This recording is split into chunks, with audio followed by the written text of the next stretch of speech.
Oh, all 7 days, you made it. Celebrating each and every one of you. I mean, you guys are like the hardcore ones who are like, I'm getting the change I want to be. I'm getting the change I want to see. And you have been here every single day. So many of you. I mean, I want you to know, you guys, I see you. I see you and how you are showing up. Jim and Gina Marie and Ekaterina, Darlene, Katie, Lawrence, like Melissa, Sammy, Steven. Like, guys, can you really pat yourself on the back? Because it's not easy to make a commitment. You know how many people sign up for this and don't even show up? Like this free gold that we're giving you. 450 people signed up for this workshop. You know that, right?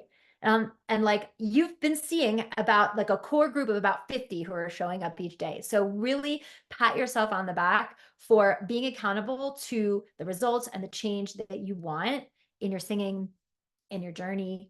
I see it. I want you to know I acknowledge it, and I want you to acknowledge it about yourself too, because it's not a small thing. Okay. How great was yesterday? Oh my God. How great was Amy? Amy. I mean, talk about breaking the patterns of fixed mindset and expanding into growth mindset, right? Like textbook.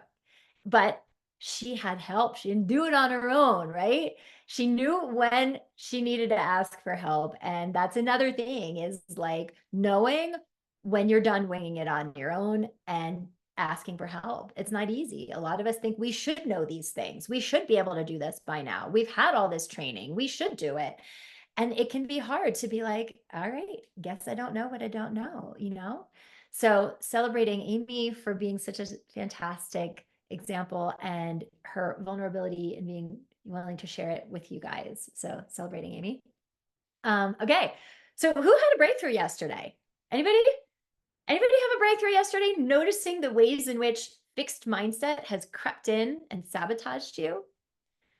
Put in the chat. Who had a breakthrough yesterday? Yeah, I see. Jim is like, absolutely. Darlene, would anybody like to share about the breakthrough that they had? I don't know, Darlene, you feel like sharing, or Jim, you feel like sharing? You can just go ahead and unmute if you do. Does anybody feel like sharing the breakthrough and what happened in their awareness? Yeah, Jim. Okay, I wanted to make sure I had the go ahead before I started talking.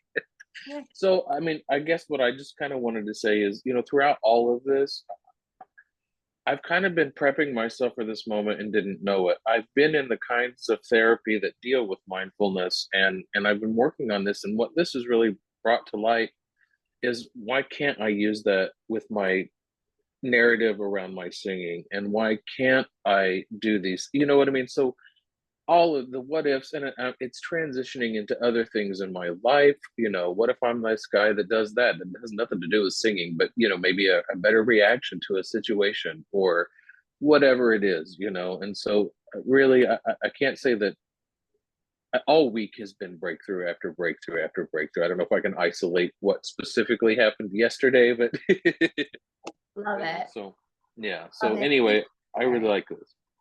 And celebrate yourself for the commitment that you have shown up to get those gifts. Because like I said, we given this for free. 400 people signed up for it. You guys are the ones who are here. That's It's not a really been small. There's been a lot of changes, just even technically, vocally, mindset. It's all opening doors and setting me on a good path no matter what happens today. you know Awesome. Thank you so much. Thank you. Darlene, do you feel like sharing? You don't have to. You can say no, but I'm just asking, if you would like to share what breakthrough you had that came through yesterday. I'll go ahead and unmute real quick. Yep. So I think like I've been having breakthroughs all week, but I think like it's been really eye-opening on like how much I've been getting in my own way, like how my mind has been getting me in my own way. Um and I don't think like I realized like how much um like I had an awareness of like how my mind and body are like connected in like uh I don't know how to put it, Energetic way. yeah, but like not in a way where you know, where it was like actually influencing like how I was like how I was moving through the world in general. And so this week really has been a huge gift. And so I'm very excited to start the intensive in like a few weeks. Yes, yes, yes, Yeah, yes. This is so, the and tip of the iceberg, Darlene. It's the tip of the iceberg for you. yeah. And like for all of you who have made the decision to come in, or even if you're on the fence to come in and you've gotten like so many gifts this week, like just know this was like 1 week of only like 90 minutes. Some of you I got to coach, some of you I didn't. And just like I think I said this to Marilyn the other day. I was like, imagine what could happen when I get my hands in your clay for like 4 months. It's the tip of the iceberg. So celebrating you also, Darlene, for being accountable to doing the work, doing the meditations, doing the technique trainings. You know, you guys, it's like, it works if you work it. It works if you work it. And I'm so glad that you guys are seeing what's possible for you. And I also know that, have you ever heard the saying, you can't think your way out of a thinking problem? And it's like we're too close to our own junk. We're too close to it, which is why we get these massive breakthroughs when we just have a community and an expert like outside of us being able to just gently mirror these things back. And then we're able to like hook into different energy and different possibility, both on stage and off.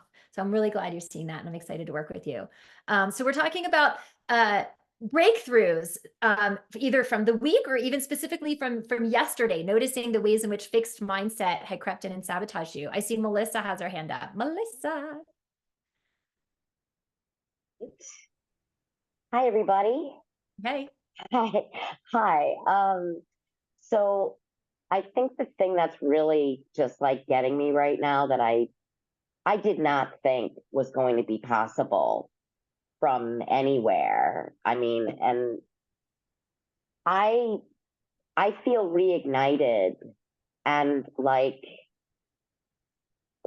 I'm not too fat, I'm not too old, I'm not too this or that. I'm not too uneducated. I'm not like I feel like I have the opportunity right now to like have, you know, some of my dreams, and I didn't realize how small I had become. So I sorry.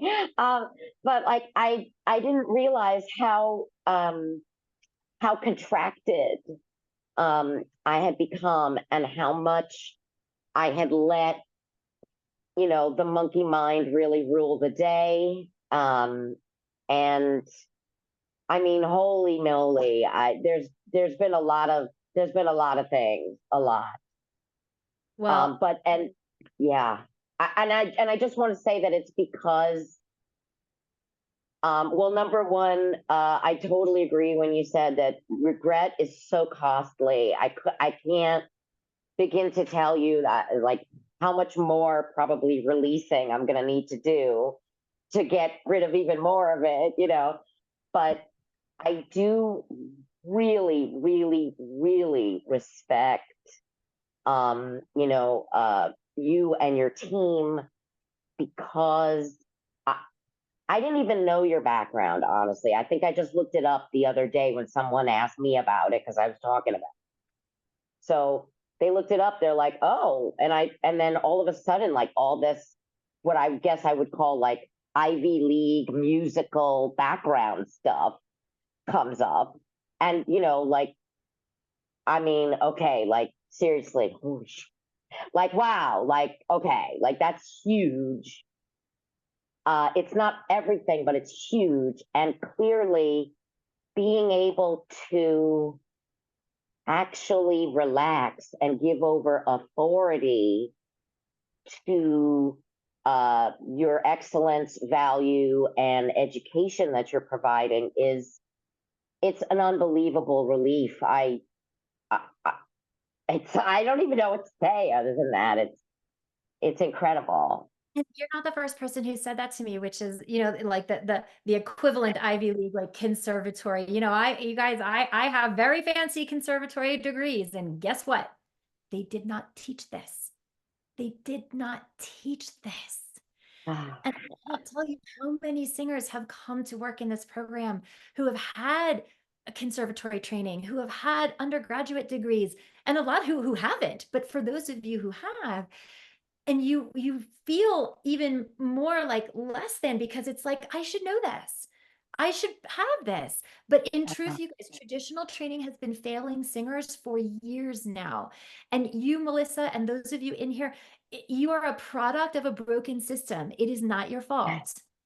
And for some singers, they can exist in that broken system, and it can work for them. It can work for some people, but for so many talented, passionate singers, it doesn't work. And the problem is that you don't know that there's another way.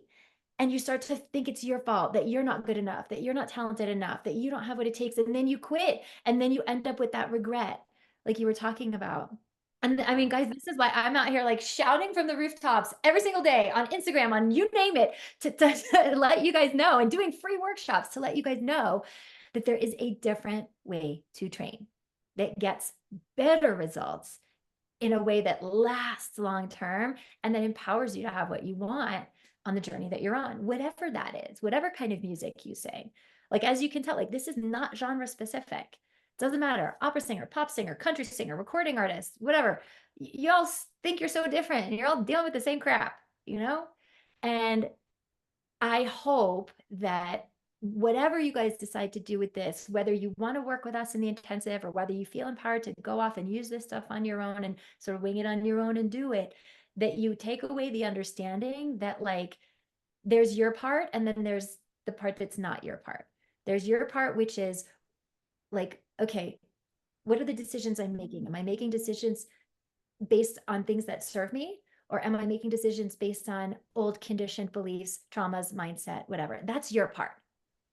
Everything else, though, is circumstance, it's conditioning, it's old teachers and old beliefs you were given, most of which you didn't even choose, you know?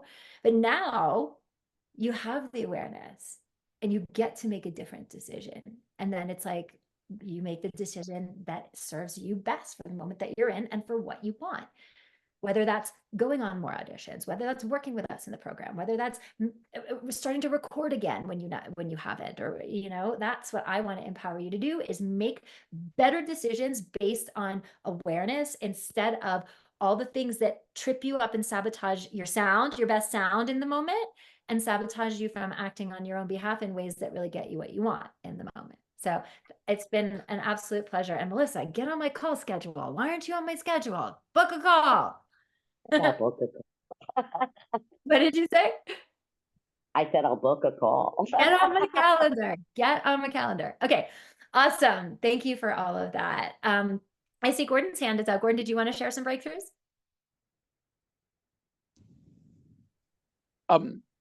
Yeah, hey, just get the am I coming through?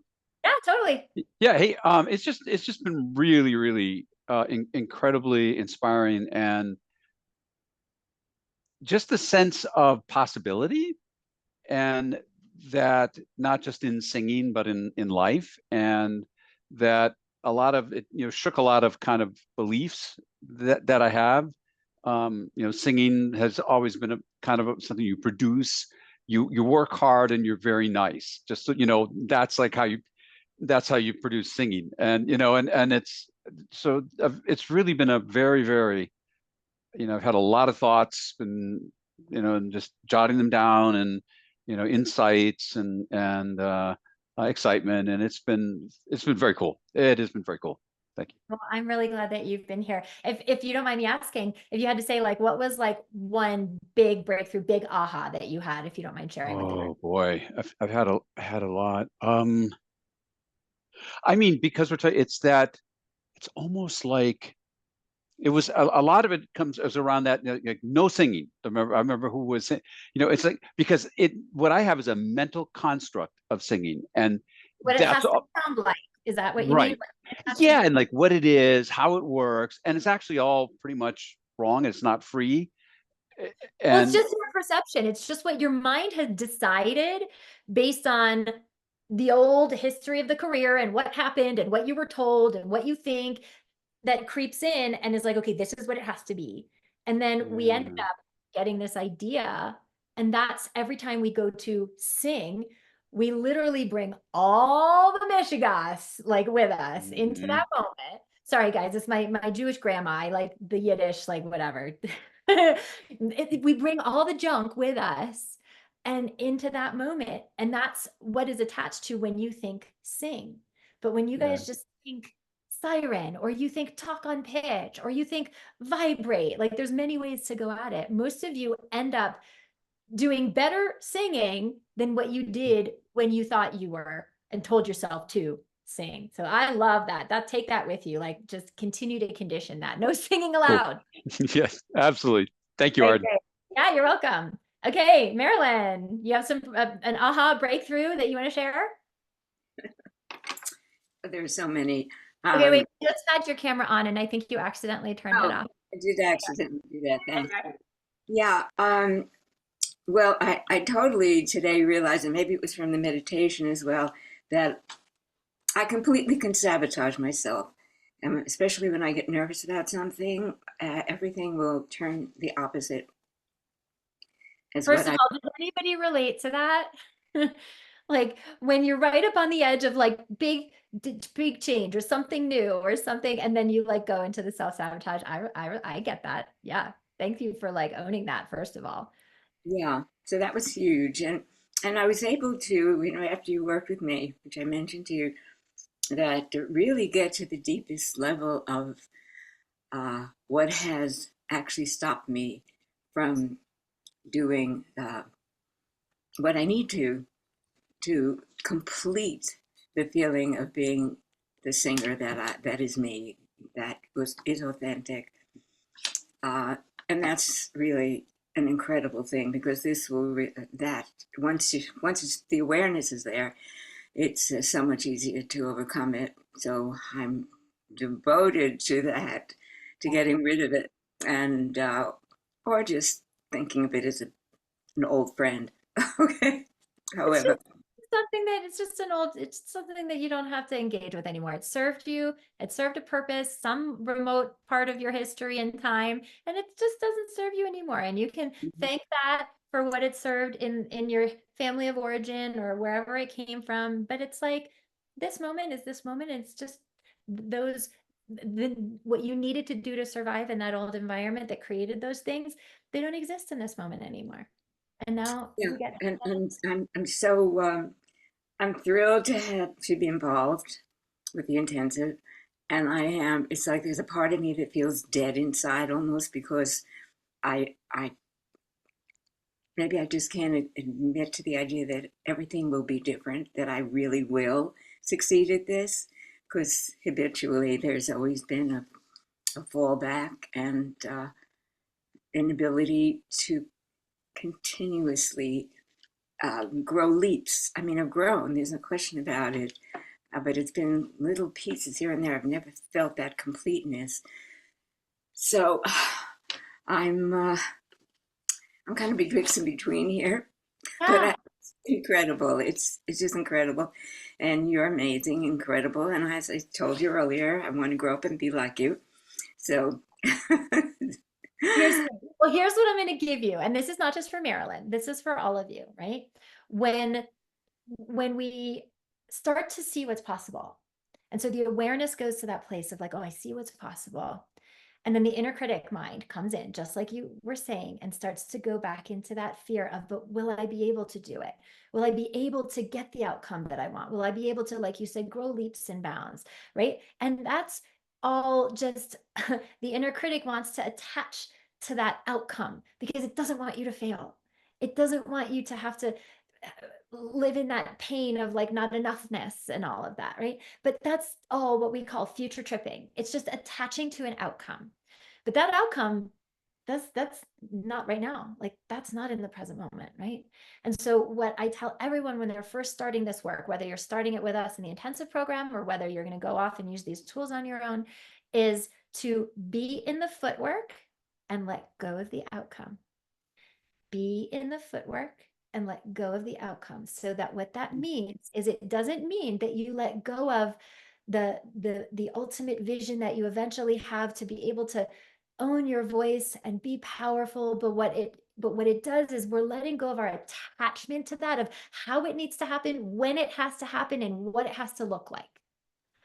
And coming back to just being in the footwork. So you guys all have some very powerful footwork, which is doing your meditation daily and letting go of the outcome of what you think that has to get you or should get you or needs to get you.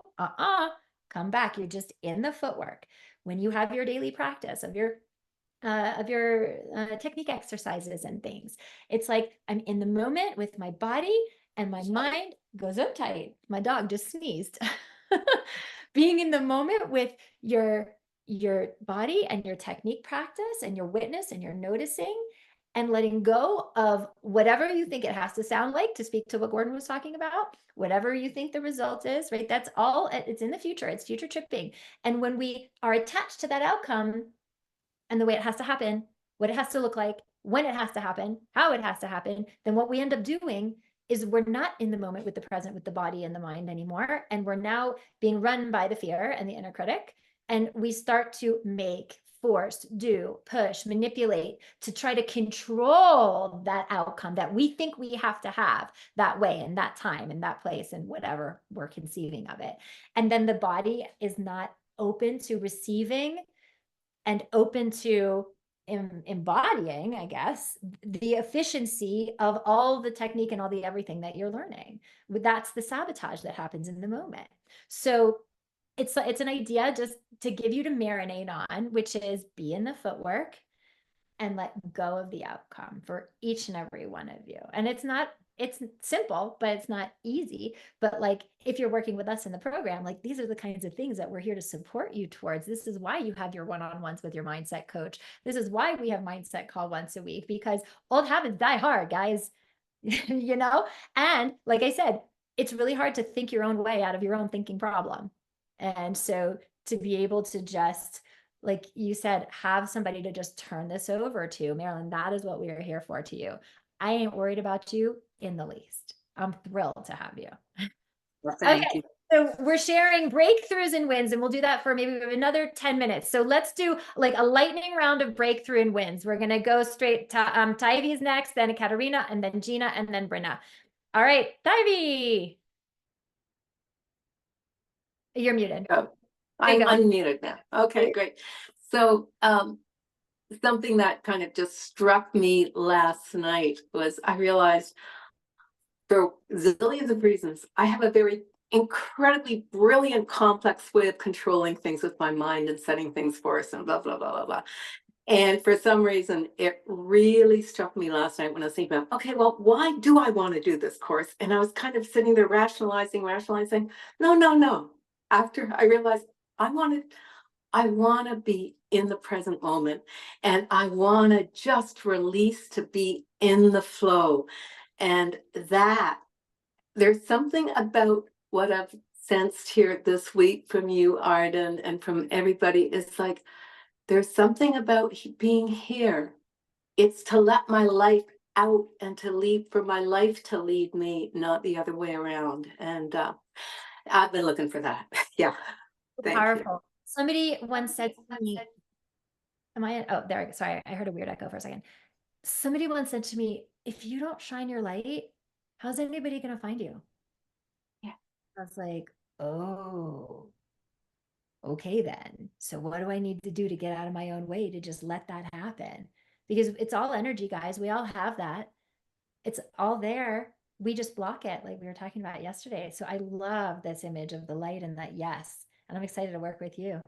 Yay. Yeah. Really looking forward. Thank you. Yeah. Katerina.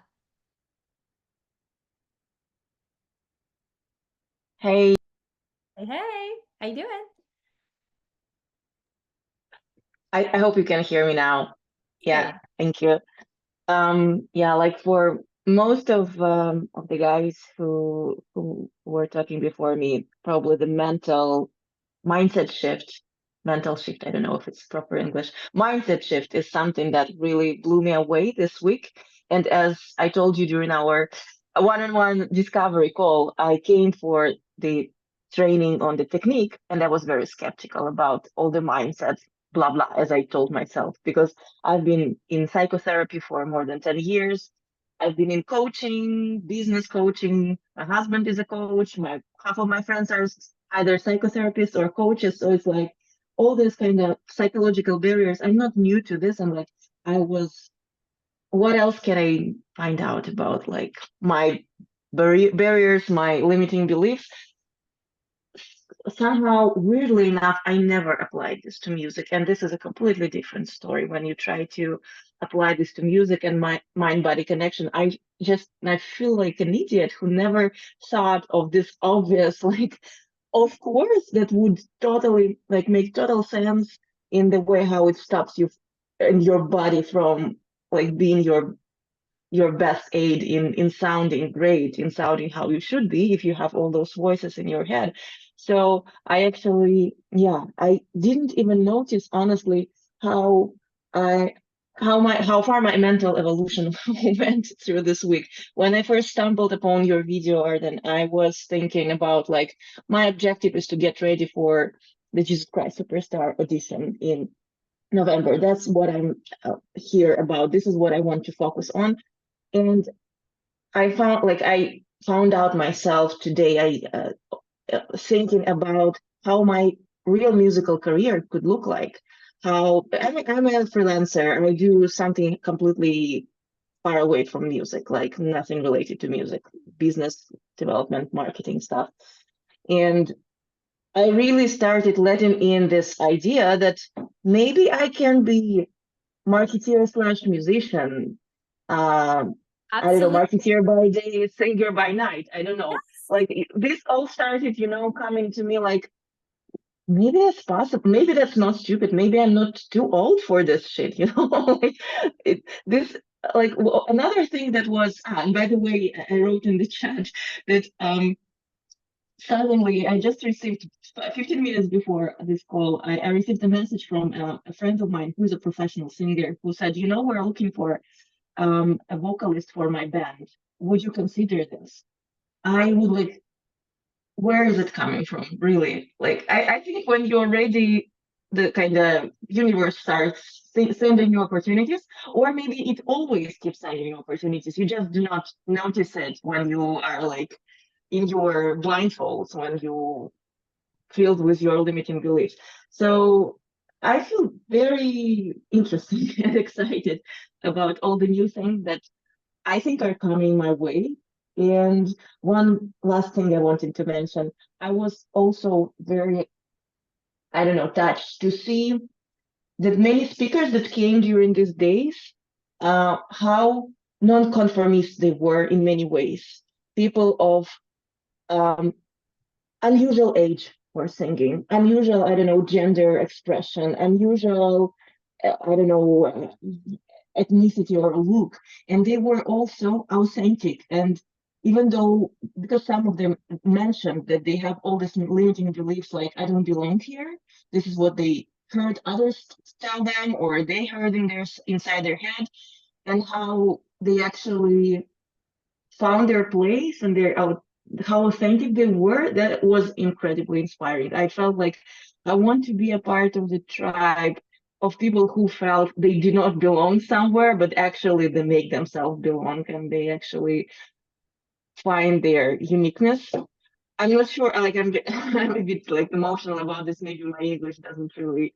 No, I isn't totally really understand. clear. I totally understand what you're saying. Yeah. Yeah, that's what I wanted to share. Thank you, everyone. Oh, it's true. I mean, you guys, welcome to this tribe. Like, this is the tribe, regardless of if you work with us in the intensive or if you just want to, dabble with us in the free content here and there, like my goal is to help you find that authenticity. And, very similar to what you were saying, so many people have that experience of I've done so much work on myself. I have therapy and I have had mindset work and like I understand all this stuff. And yet nobody is showing you guys how to bring this forth in the moment of singing. I said this to one of you recently, I forget who I was talking to, where it's like you have, maybe it was you, Katerina, but like you have all of your mindset work and your self-actualization work and your therapy in like this silo right here. And it's like 5,000 miles away, you have all your vocal training and all your expert vocal training, and it's in this silo, and they're 5,000 miles away, and there's like literally no bridge between these two things. Like nobody, because the expert vocal coaches, they don't understand how mind body works, so they can't coach you on that. And the expert therapists and mindset coaches and things like that, they don't understand high level vocal technique. So they can't show you how this is showing up or not showing up when you perform in your body, when you sing. And so that's like the magic of what happens here, is that I get to be that bridge for you into what happens in these, bringing these two silos together in the moment of singing. And it's that kind of thing that it's pretty hard for you to see your own blocks in that moment. We're just too close to them. But to be able to have that experience of bringing those things together, it's so powerful. And I'm so glad each of you are starting to see what can happen and what's possible when those energies and that learning is merged in the moment of singing. So yeah, exciting. Okay, Gina, hello. Hi, can you hear me? I can hear you. How are you? All right. Well, I wanted to tell you that I liked Amy. Her discourse on everything she went through. And while I'm a big believer in that, when I did a self-examination, I thought, okay, I'm really not there mentally and emotionally, okay? Because obviously as singers, we're doing everything emotionally, okay, to portray the best, the best we can as far as our audience. We want them to get what we're singing about.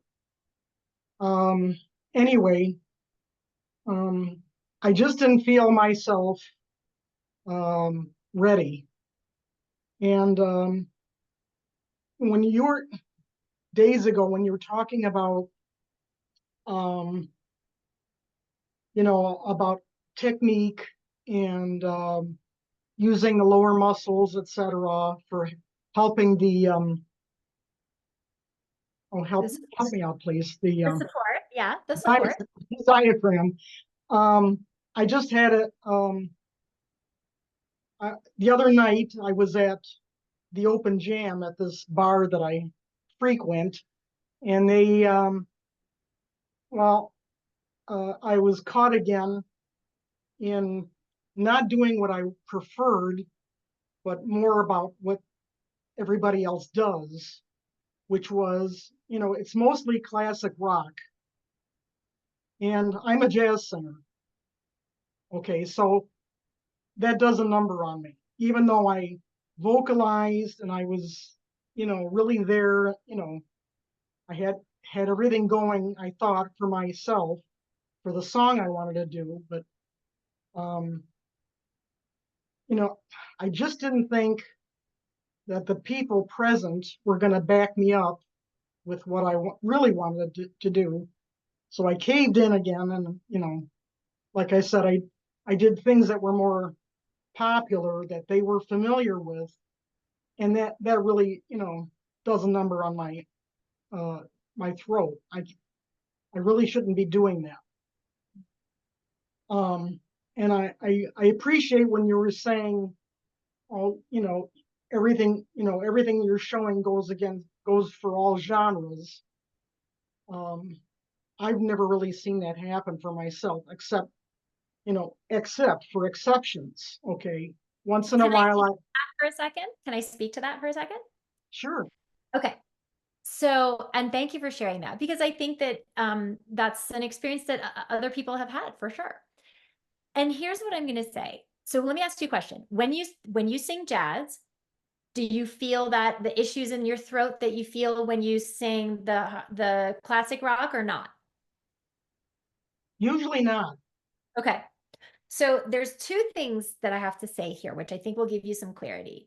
And they're kind of two different sides of the same coin. The first thing I'm going to say is not all voices are built to do all things. And that's That's just life, okay? Like not all bodies are built to do the same things. Like you guys were watching the Olympics. Like do you see the body type of the long distance runner, of the marathoners? Like skinny, like long muscles, and they've done studies on this, that marathoners, long distance runners have many more slow twitch muscle fibers than, like, just genetically, just the way they're born, versus the sprinters. Like you see the sprinters, they're jacked, like their thigh muscles and their butt and their, you know what I mean? And like they have studied this, they have many more fast twitch muscle fibers. It's just the way they're born. The sprinters have the fast twitch, many more, and the long distance runners have many more slow twitch muscles. It doesn't mean that they can't run. They can all run, right? But the marathoner is built to marathon. It's just what his genetics and his body is built to do. The sprinter is built more efficiently to have the fast twitch muscles, which launch him off really quickly for that burst of speed in the sprint. And that's not, and there's no meaning out of that. The marathoner who wins a gold medal is going, oh geez, he's not going, I'm less than because I am a marathoner and I can't run a sprint. And the sprinter is not going, well, I'm less than because I won a gold in a sprint, but I can't really run marathons. No, like they're not making meaning out of what their gifts are and what their bodies are, but singers, you guys do that all the freaking time. Like you look at yourself, and I'm not saying you're doing this, Gina, but like you look at yourself and you're like, well, I can sing jazz and that's easy for me and that feels good, but like I shouldn't, I should do the rock, like, and then you feel bad because when you go to do the rock, it doesn't show up for you the same way, and then you feel bad because you think you should, and I'm not saying you're doing this, but it's like, Yeah. no, not all voices are built to do all things, and Right. that is okay.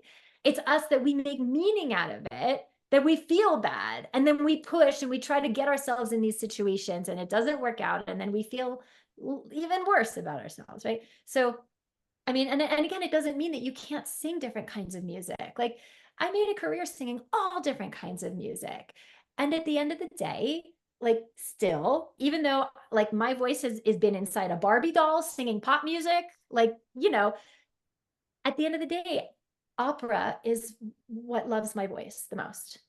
And that doesn't mean that I can't sing pop or whatever. I mean, well, you would not pay me to sing country. You just would not. But like, I can sing it. I can sing it, but you're not gonna, but in any case, so just to start to get to know your voice and understand that like it's okay.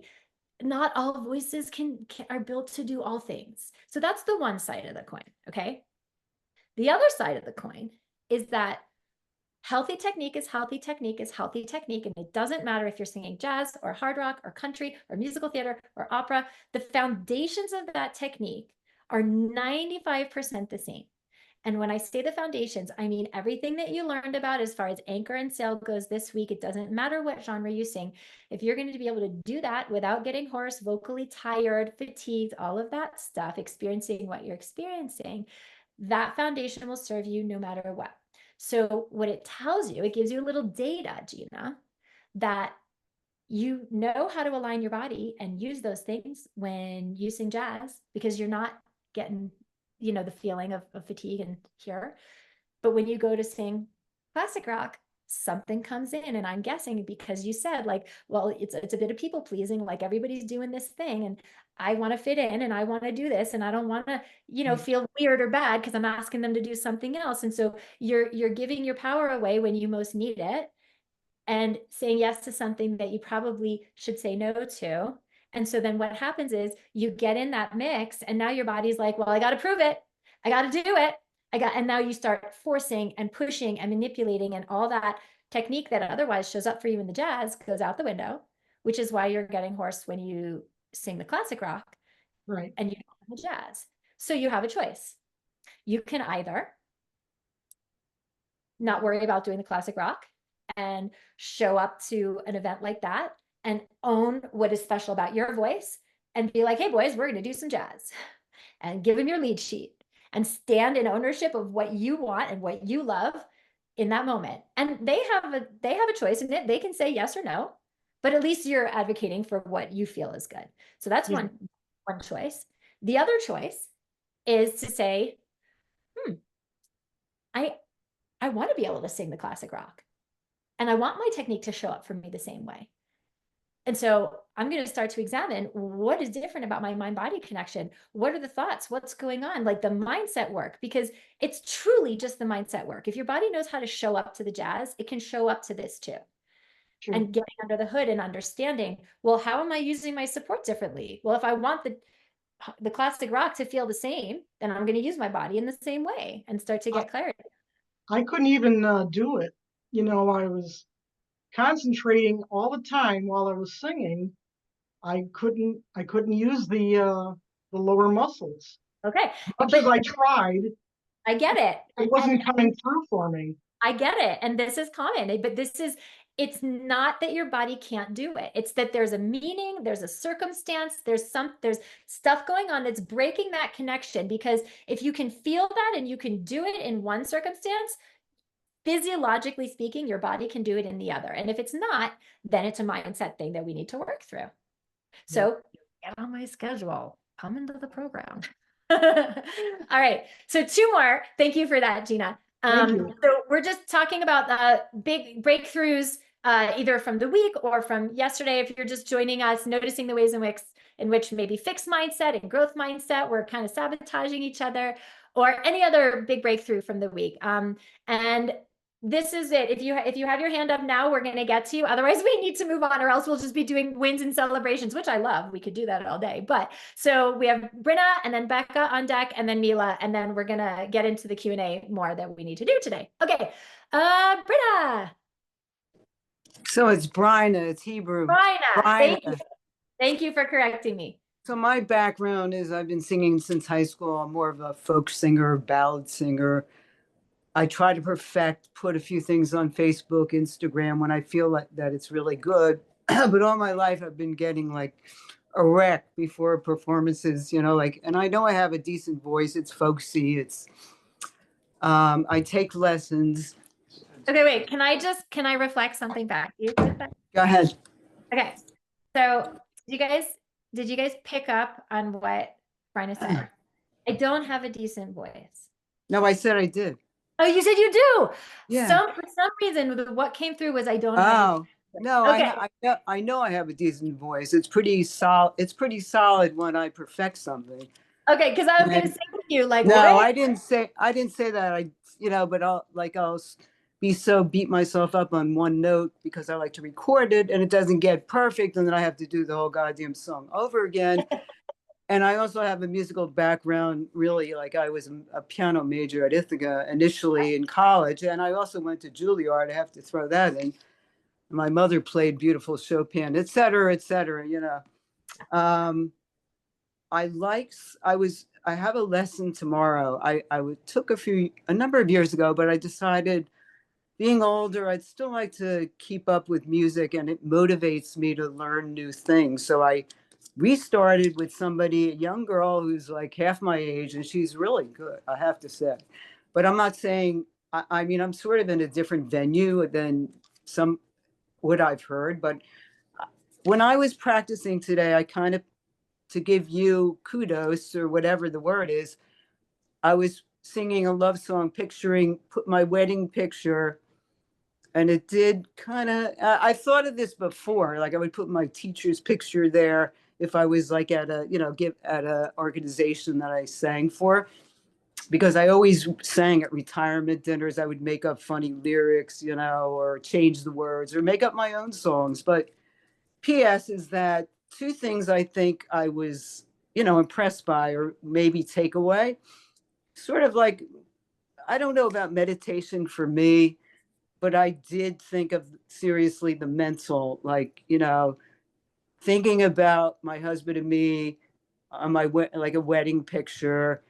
And I think it calmed me down a little. I felt like I was singing to him. And the second thing was, a lot of teachers, like, I get confused with the breathing. Like, they'll tell me one way, another way. And I find, like, at a long line, I don't have the breath stamina. And I don't know, like, do you always hold it, like always keep a tense muscle, but at the same time take a new breath if you're in a long phrase or something? Right. So we're gonna, by the way, I saw your questions in the Facebook. Yeah.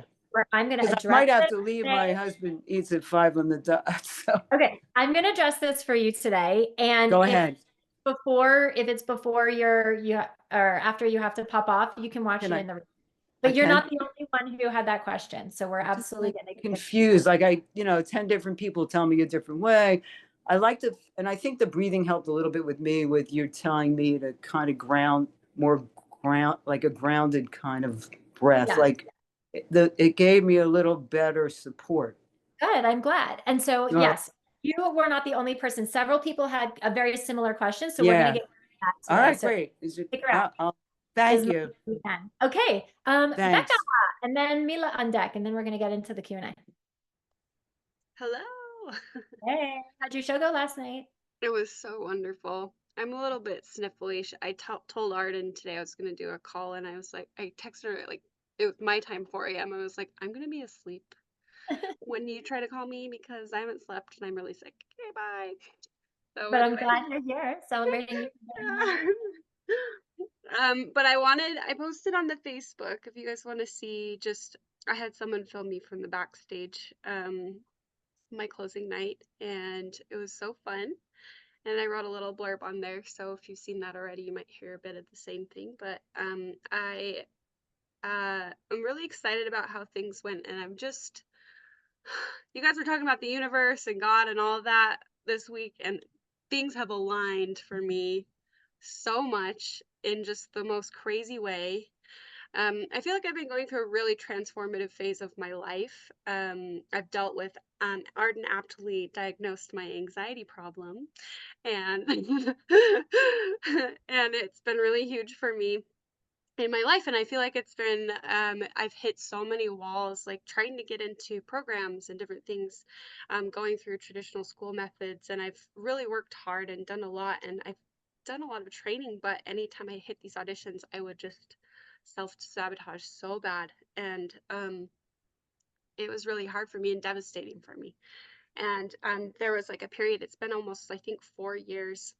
I auditioned for DePaul University in a theater for a theater master's, and then did the URDAs and things. And after that, I didn't get anything that was really going to work for me. And I met my husband actually, and we got married.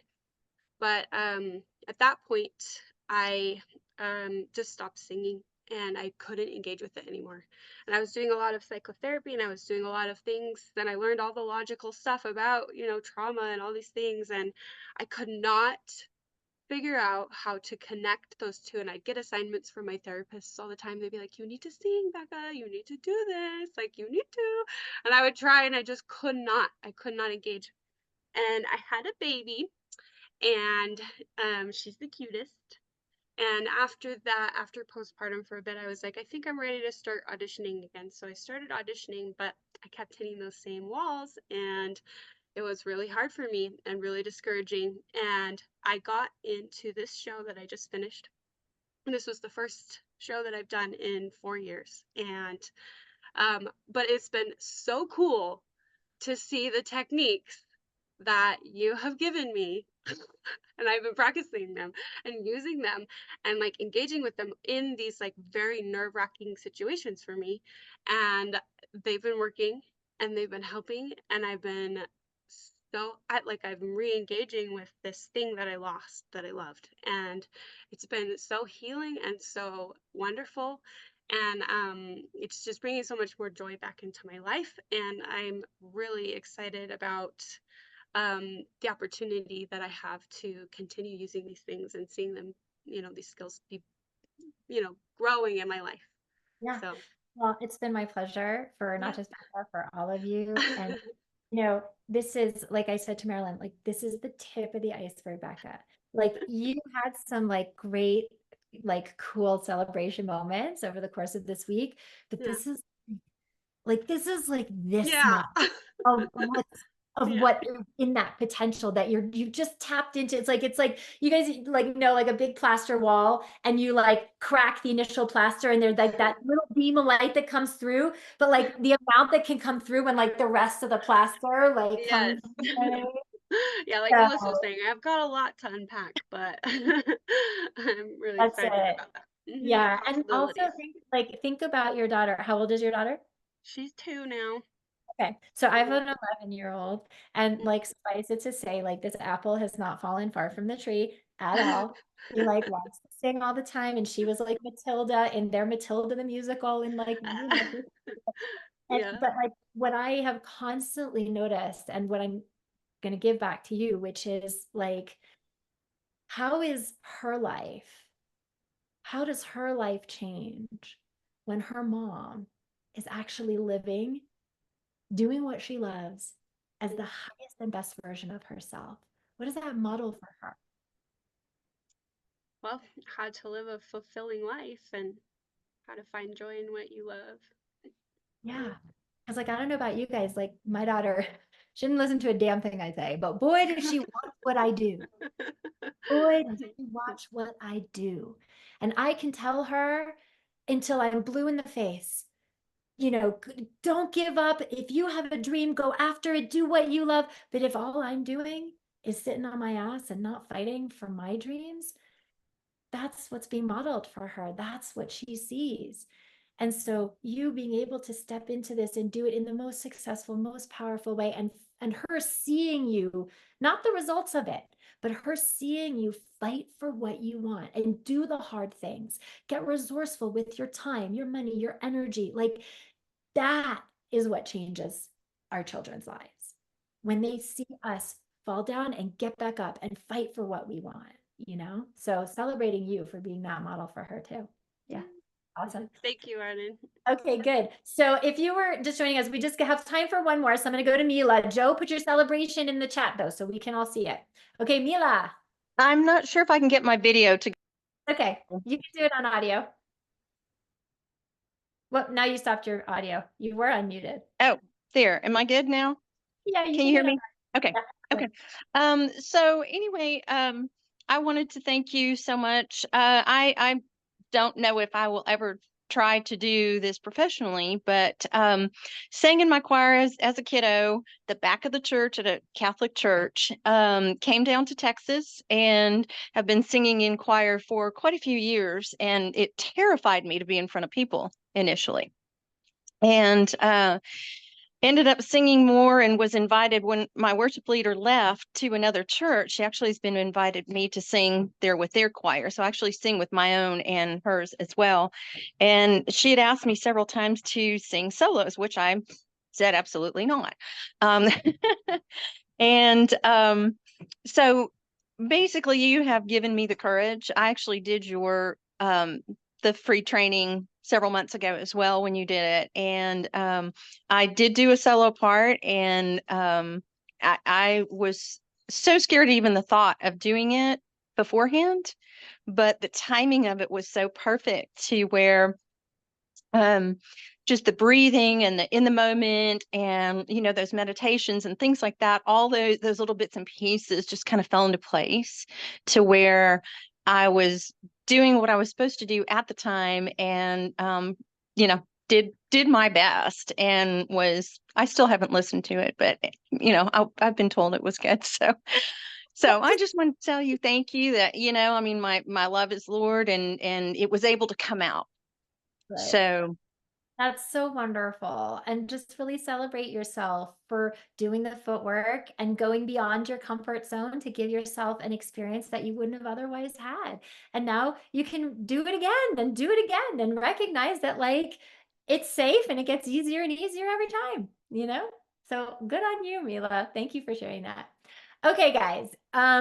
So thank you for sharing those breakthroughs. Thank you for sharing the things that have been shifts for you. I'm so thrilled at all of the incredible new awarenesses and shifts that you guys are experiencing. So what we're going to do is those of you who put questions into the Facebook group under that post, I have those. We're going to address those. And then if there's any others, and some of you emailed me your questions just directly, which is fine. So we're going to get to those. And then if we have time, I'll open it up to any other questions. wait, let me see where we are on that. Yeah, so we're good. Okay. So, and also I'm really excited to speak to those of you who have your calls booked coming up. If you're just getting on my calendar today, awesome. I'll see you this week. So, all right, so let's get on this. I had a lot of questions about the intensive program, so just going to go through those really quickly. The first question I got was, when are the intensive program classes, days and times? I'm putting it right here in the chat for you guys. It is on the website page that you have. Ashley, you can type the link in again, but like this, I just put into the chat. That's when our group classes are. What about conflicts? Like if you have to travel or if you have to miss a session because you have work or something that happens. So we record all of our classes, all of our studio classes, all of our mindset calls. So if you have to come late or leave early, or if you have to miss, you have the recording, you can always go back and watch it. But that said, it is only 4 months of your life. And I tell everyone, make this a priority. It is your most important time with me. Get there, do whatever you need. But if something comes up, you have to miss, you have the recordings. And if something big happens, like had a singer who booked an equity tour and it was like a 4-month tour, and she was like in her 2nd month of the program. So in that case, like we just put a pin in it and she came back and she finished when she was done. Or if something happens, like, I don't know, like you have some sort of health issue that, 3 or 4 weeks, you have to have surgery or something. So we just put a pin in it and then you come back when you're done.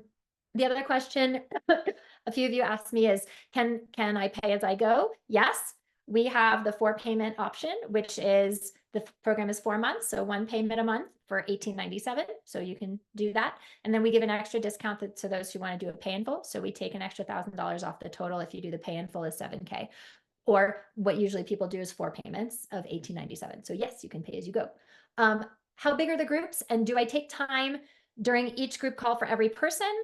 And am I actually coaching? Okay, yes, I'm actually coaching. Like, you have my eyes and ears on you twice a week in studio class. You also get an extra technique pod every other week where you have our expert technique coach, Annie. Some of you may have seen she and I talking in the group a couple times this last couple of weeks. She's amazing. So you get smaller group technique pods with her, and you have me twice a week every week. We cap out at around 12 singers in the program at any given time. And yes, each call, if you want to sing in class, you raise your hand, you get my eyes and ears on you every class, and we have time, and it ebbs and flows. There might be a day where you need more time and somebody else gets a pretty quick result, and then the next time you get a pretty quick result and somebody else needs more time, and it's all very fluid that way. But if you want to sing in class every time, as you should, that time is yours. I'm not going to force you to sing, but you should.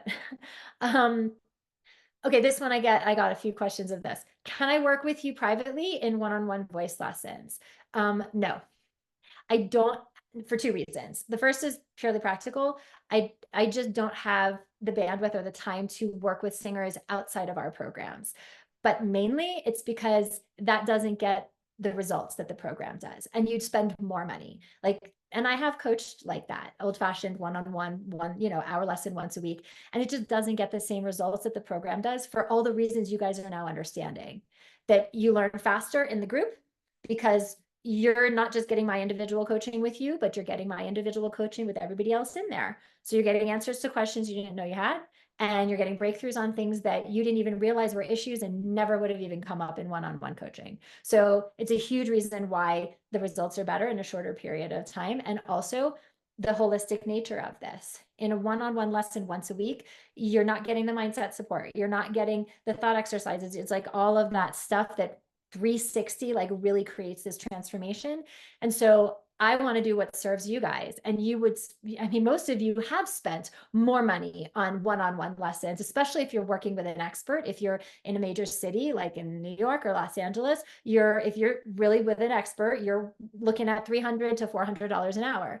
And if you do that once a week for a whole year, you're upwards of $12,000, and you're not getting the result, as you know, because you wouldn't be here if you were getting that. If you were getting that result and you were getting, the things that you wanted out of your voice and out of your career. So that's why I don't do it, because the results aren't as good.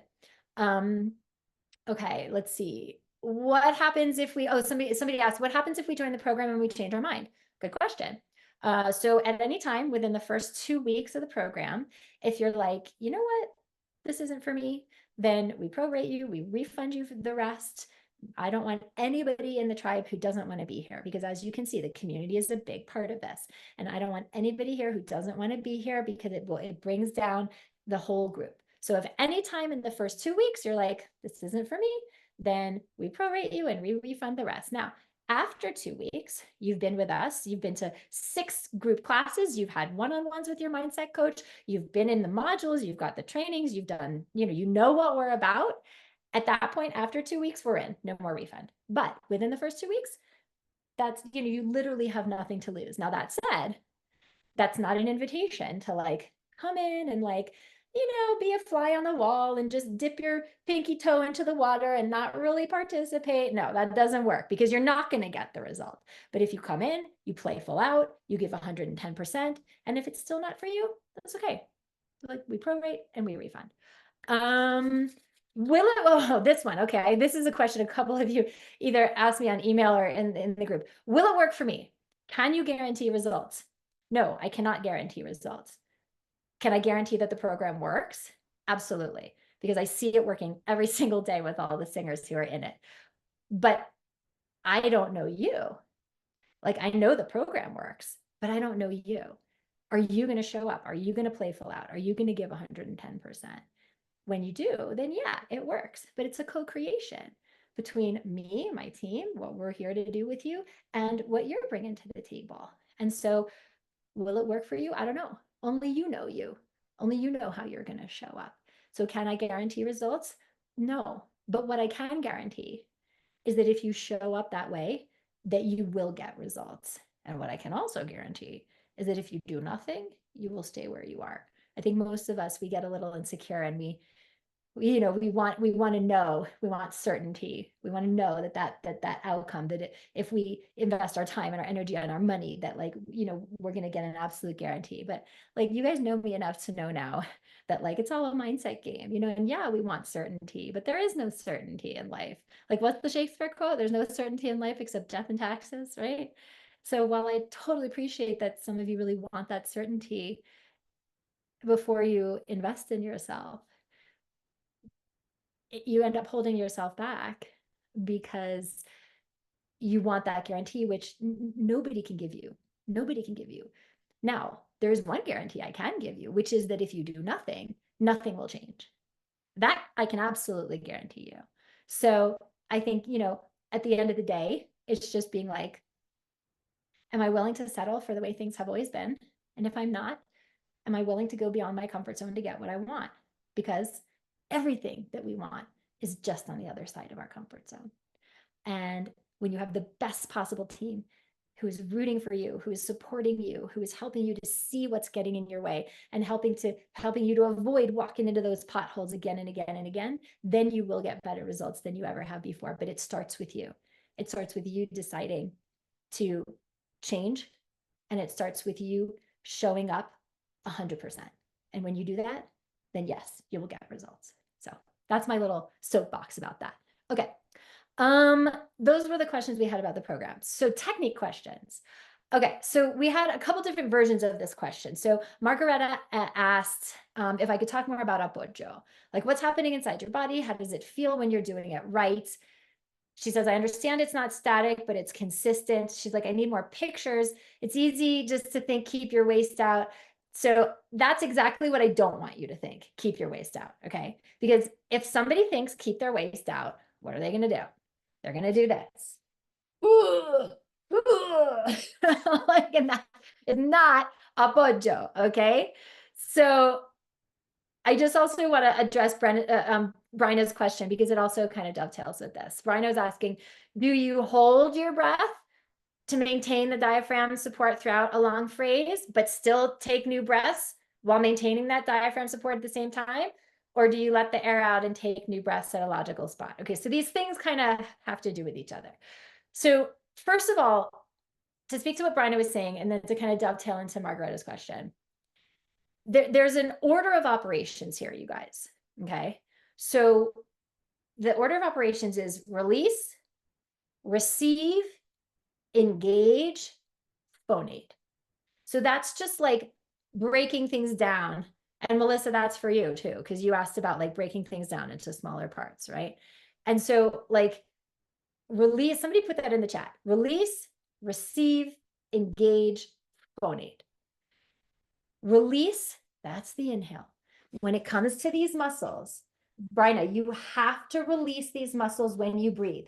We do not hold the support when we inhale. Breath support, the apoyo, the engagement of those muscles, is for when we make sound, is for when we phonate.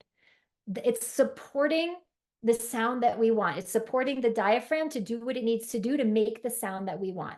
We have to release that for the inhale. Okay, so release. Let your support go. Let your belly go. Let the muscles of the apoyo and the container that we talked about, let them go. Because then the diaphragm can lower to make room for the lungs that are filling with air. Like you guys, it's just physiology. It's just science. If these muscles are engaged, they're holding the diaphragm in place, and it cannot be free to just like let the air fill the space that it needs to in that moment of inhale. Okay, so release. Excuse me. Let your support go. Don't hold the support is not for when you inhale.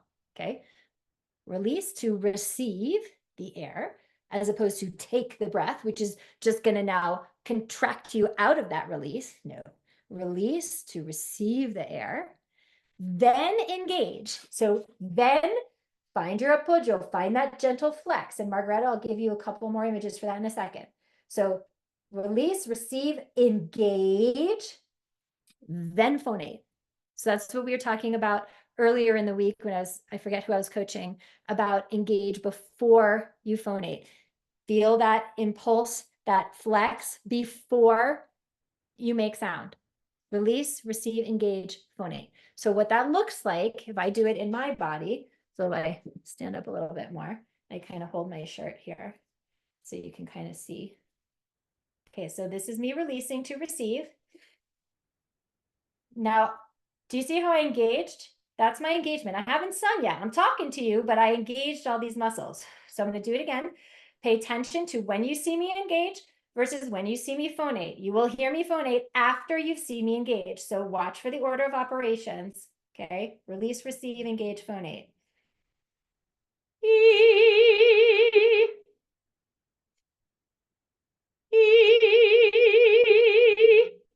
And then you notice how I let it go when I breathe.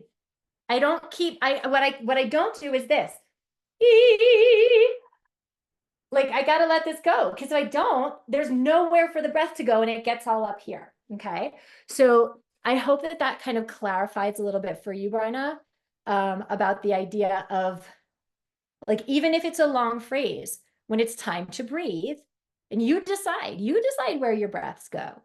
If you want to breathe in the middle of the long phrase, if you can't make it to the end, when you breathe, release the support. Let those muscles soften and let the breath come back in. And then when you engage for the rest of the phrase, engage and finish the phrase. Okay. So Margaretta, the way I feel when I'm doing it, and I can just describe it in my body. You know, perhaps those of you who are in here who have worked with me, Amy, Siri, you can type into the chat also what it might feel like, what it feels like in your body when you're doing it. But what I can describe, what's happening inside my body feels like stability and flowing through my muscles. I'm not contracting in this way. As I sing through the phrase, it feels like I'm like anchoring and flowing through my support. I'm not holding the support. I feel like I'm leaning into it. I'm sitting into it over the course of the whole phrase. It doesn't stop just because I get to the high note. It doesn't stop just because I have the forte. If I'm not to the end of the phrase, I'm not stopping that feeling of like flowing through. So a way that you can kind of play with this is you can think of it as like an elevator, right? Like an elevator shaft that goes all the way down. And you can visualize it like when you start the phrase, the elevator starts moving down. And so that's me starting to like engage my flex, my down and out flex, like that goes all the way through my hips and my knees and my energy all the way through the floor, like we were talking about before. So I can visualize this like huge elevator shaft, like all the way down my body. And as I do the phrase, so like I have to sing this thing in a couple weeks from Elixir of Love as an aria. And so like the lyric is prendi per me sei libero. And then I breathe. Okay. So I'm visualizing the entire elevator shaft and I'm sending the elevator down consistently and gradually without stopping throughout the whole phrase. And I don't get to the basement. I don't get to the bottom of the elevator until I'm done with the last note. So what that looks like in my body, and I'm going to gesture, is, gosh, I don't know what note it starts on. I think it's a C. Let's see. Yeah. So it's like,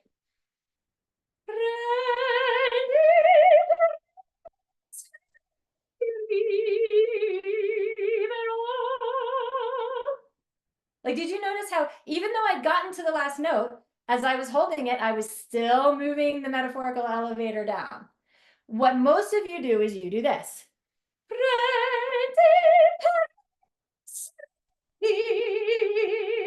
You're supporting each note instead of like the elevator all the way down through the course of the entire phrase. So that's one image that works. Another image that I like is if you think of a syringe, you know, the bottom of a syringe that you pull down the bottom, the stopper of the syringe, right? And then all the liquid like comes into the syringe. So you can visualize like lower muscles, pelvic floor, gently like being like the stopper and gently moving down over the course of the phrase, which makes all this kind of energetic room because you're keeping the diaphragm low instead of the diaphragm moving up way too quickly. So that's another image.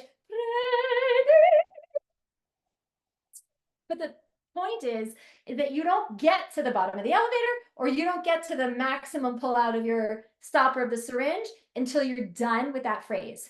And then you breathe and then you do it again for the next one. So those are two images that I like to use. Another image that I like to use is the image of a spinning top. This one is a little bit more for the top part of your container, the ribs. And so, you know, like when you spin the top and it has this like centrifugal force, right? Or like those Mexican dancing dresses that when you spin, like the skirt like stays out. If you stop spinning, the skirt will fall down, right? So to visualize the container of your ribs, the upper part of your container of your support, so that you don't drop your ribs, you don't push your ribs in, or you don't end up accidentally sabotaging and letting them come in too soon. To visualize like inside this container, like spinning energy, like the skirt, the Mexican skirt spinning, so that as I do the phrase is not coming this way, it's not going that way. The phrase is spinning within my container here.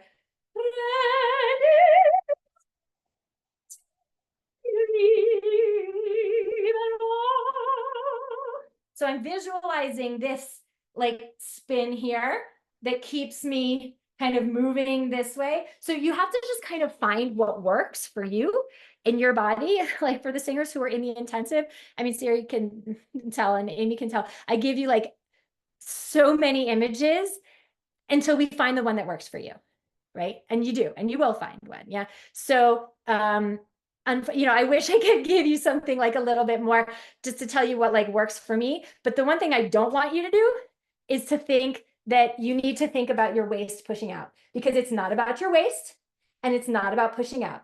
It's about all the muscles that are around this, and it's about leaning down. If you think push, Margareta, you will push and you will go too far, too soon, too fast. And you will just think about your belly and your waist going, and like, that's not going to get you what you want. So be cognizant of the language that you're using and be cognizant of the images that you're cultivating.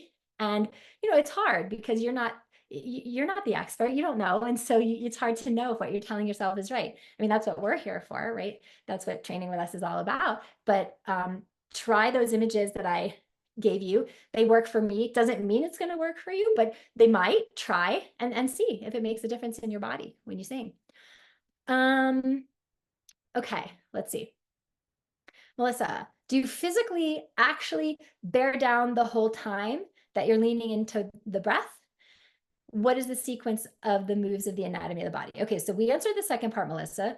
The sequence is release, receive, engage, phony. Okay. Now, what it feels like is so it's so funny because it's like I can describe it to what it feels like in me, but all of our bodies are built differently. So I don't know if that's what it's going to feel like to you. But when I'm thinking of the support and I'm thinking of the apoyo, I'm not like, yes, you actually like physiologically use the muscles to gently flex and bear down the whole time that you're leaning into the apoyo for the phrase. That is the activity of support. And you are doing that the whole time.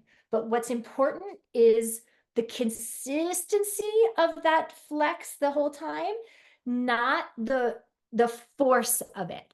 So it's not that like I got to bear down and then I got to hold it the whole phrase. No, it's the elevator. It's like what I was just talking about. It's that consistent, gentle down and out feeling. So that's where the implode comes in. If I'm thinking I'm bringing the sound to me and I'm just sending it like through my muscles all the way down to my feet, I can sing some really long phrases that way because my body is working in the direction that supports that instead of in the direction that sabotages that. So it is an actual physical gentle being the optimum word, bearing down that you're consistently flowing through over the course of each phrase.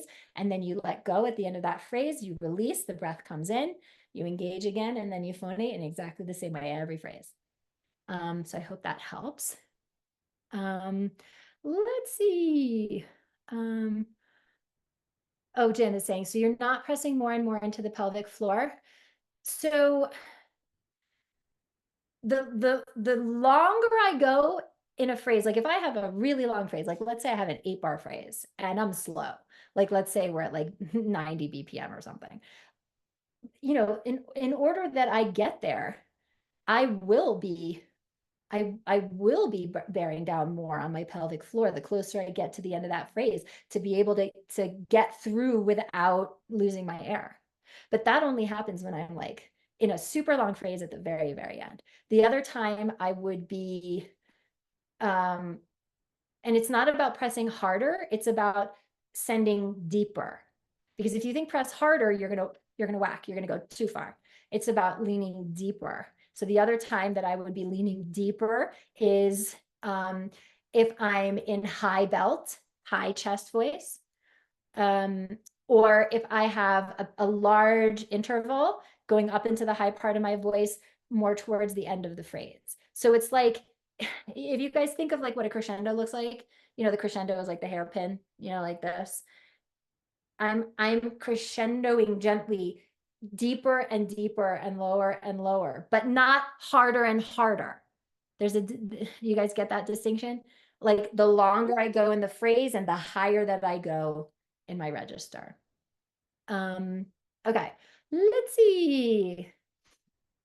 Okay, Bryna wants to know about what would be my typical warm-up before practicing singing, before practicing a song or performing?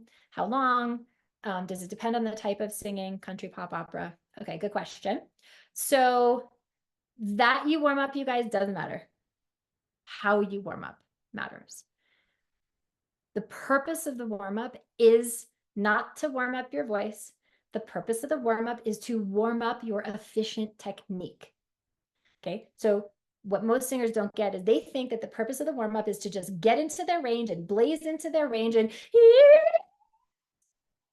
let me get high, let me get low. Like that's not the purpose of the warm-up, okay? Because most of the time when you guys are doing that, what you're doing is you're just reinforcing the old technique habits, and then you're just going to take those technique habits into the performance, and it's not going to be as good as you want it to be. So that you warm up does not matter. How you warm up matters. What you are warming up is your efficient technique. So if you're working if you're working in our program and we're giving you the technique exercises, which then make up your warm up, You're starting with hisses, then you're moving into lip trills, then you're moving into what we call yayas, you're moving into NGs, then you're moving into some mime mas. It's okay that you don't know what I'm talking about, but each one of these exercises reinforces a different aspect of your technique. So what you're warming up is your technique and being present to what you're doing. So if you're doing lip trills, right? Like we talked a lot about lip trills. Let me turn my original sound on. We talked a lot about lip trills earlier in the week. You would absolutely do lip trills as the very first thing in your warm up because lip trills are there to set the foundation for your breath support. And they are the best possible way to learn breath support and make sure that your breath support is efficient and working for you instead of against you.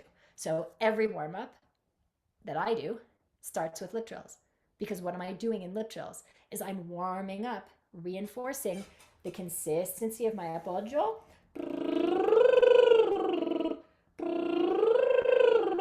So I'm warming up, staying in my container. I'm warming up, staying consistent here. I'm warming up, releasing on the inhale. I'm warming up. That's what I'm doing in a lip trill. That you do lip trills doesn't matter.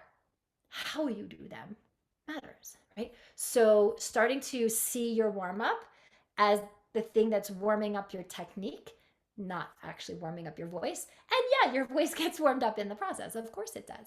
So a typical warm up would be, with the exercises that you guys have, would be hissing, lip trills, sirens, ah, ah, warm up your anchor and your sail, because that's what siren does.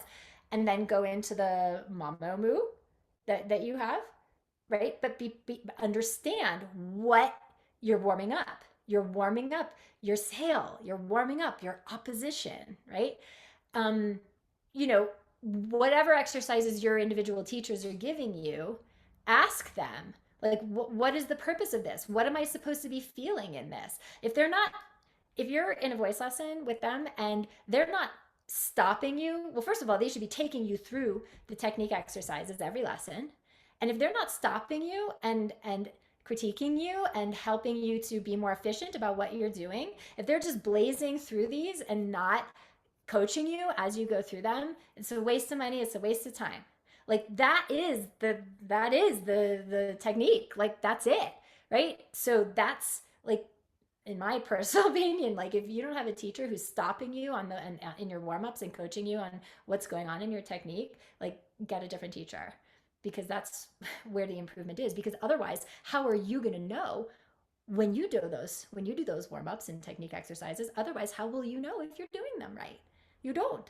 And then you just end up warming up all your old bad habits, and then you wonder why it doesn't feel as good or sound as good when you go into your repertoire. Okay, so to answer your question, Bryna, whatever technique exercises you're doing, make sure that you're present to the how, not just the what.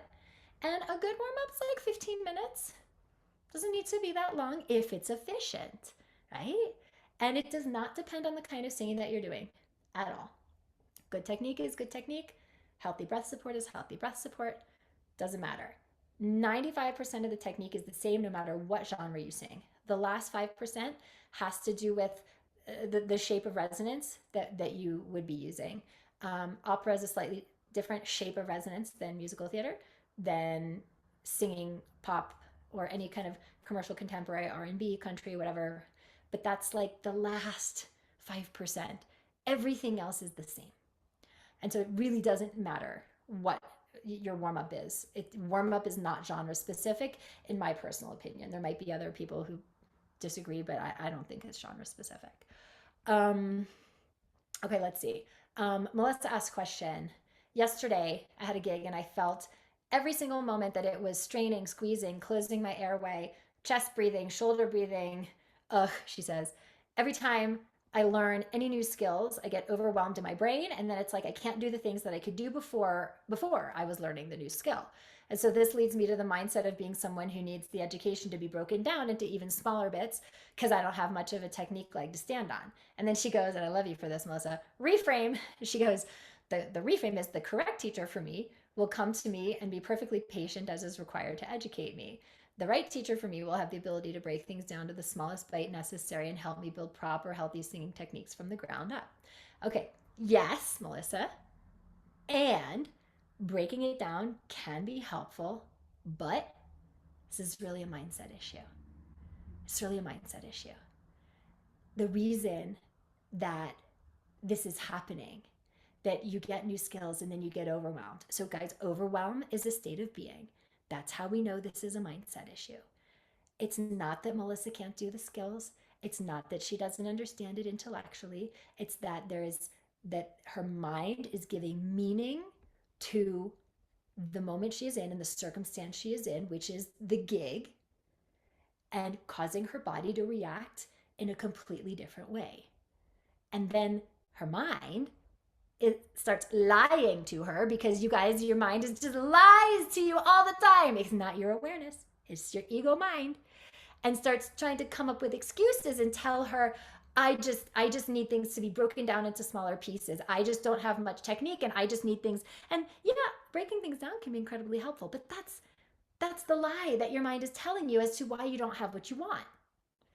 When in reality, it's the training of the brain, the training of the mindset, and the uncover, discover, discard as to what meaning and what circumstance and what fears and what expectations are showing up in performance that make everything, the technique and everything, go out the window. And by the way, like when you're learning new things, by the way, like this is so common, like so many singers we've worked with, like this is the thing, right?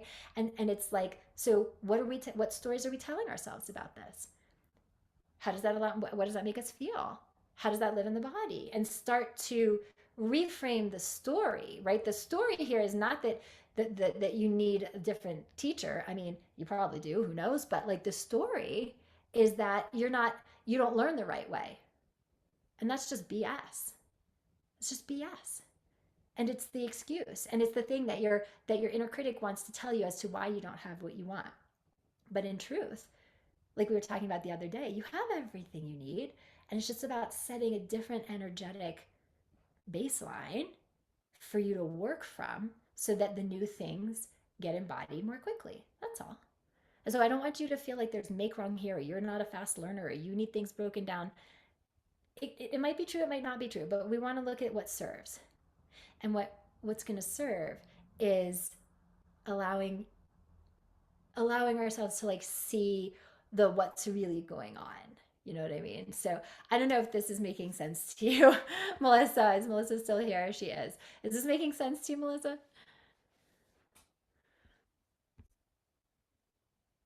Yeah. Oh, hi. Yeah. No, it is making sense to me. And the only other part that I want to distinguish with you about this is that, and this may be part of the story too, but I just don't know.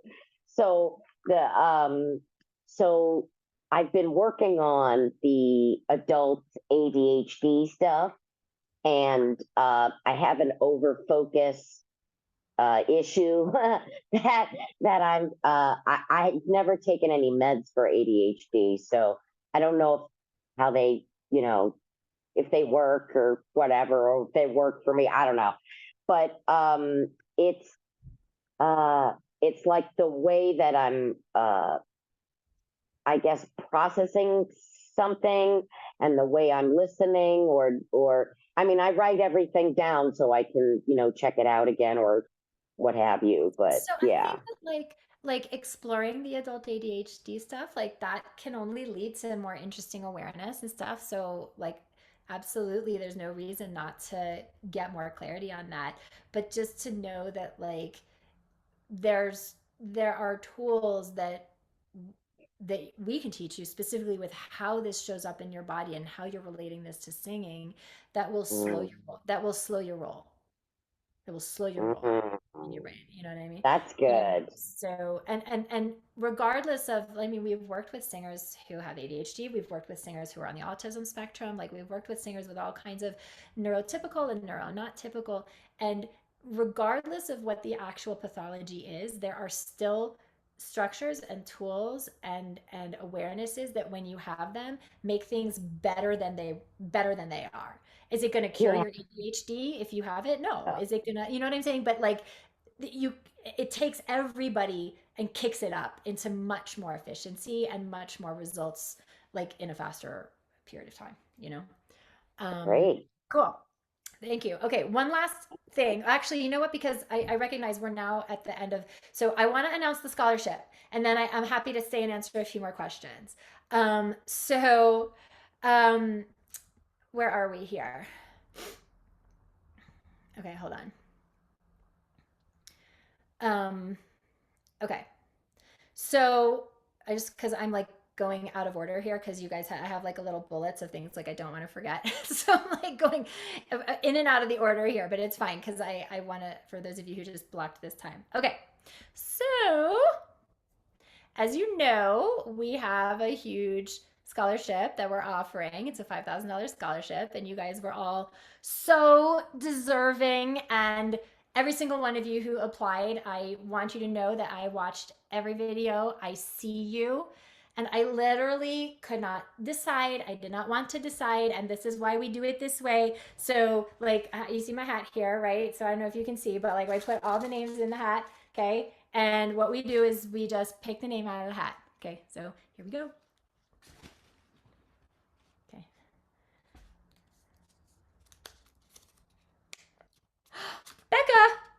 Becca Gee. Becca, are you still here? Where are you? Is she still here? I'm here. You're here. Oh. I can't even believe it. So it's my pleasure. I'm excited to work with you. Ashley's gonna get your contact information, so we'll set up a call just to go over logistics. You guys, like for all of you who applied, your next step is to get on my calendar for a call if you haven't already. Like I get that being an artist is not always easy. I get that, you know, 1897 a month for 4 months, you know, might be the biggest investment that you've ever made in yourself. For others, you already spend way more than that on eating out and vacations and shopping over the course of a year. So you feel like you're doing well. You feel like you're thriving, but you're really not succeeding at the passion and your potential the way you want, right? So we're here. I'm here to walk you through this. Like whatever we need to do, the financing, you know what I mean? Like if you're not on my calendar already, get on my calendar. We'll figure it out. Because in truth, like I don't want the money to be the thing that stops you from doing what you need to do. You know, I get the question all the time, which is, well, okay, I need to think about it. Like, can I still do the program if I don't enroll right now, if I can't enroll right now? Are there only certain windows of time where we can join? Can I think about it and enroll later? Like, yes, we're not going anywhere. We're not going anywhere. But also understanding that, like, I think I said this to somebody yesterday. We don't care whether you have $1,000 in the bank, $1,000,000 in the bank, $0 in the bank. What I care about is, are you sick and tired of watching somebody else on that stage and wondering why it's not you when you know it could be you, and then living the rest of your life in that regret because you didn't fight for what you wanted and getting the help to have it. And so that indecision of, well, I got to figure it, I got to think about it. Like indecision, guys, is also a decision. Not deciding is deciding that you're okay with more of the same for a while. Because what is it costing you the longer you wait to decide to fight for what you want? Time. Time is the most non-renewable resource that we have. It's costing you money. Some of you are in day jobs that you hate, that you want to get out of. Some of you are in dire financial situations and you could be making money with your voice, but you have these blocks and patterns that you don't know how to fix on your own. It's costing you opportunities to go out there and make an income, make a life doing what you love. I mean, how much more information do you need to decide that you want to be on stages doing what you love every single day?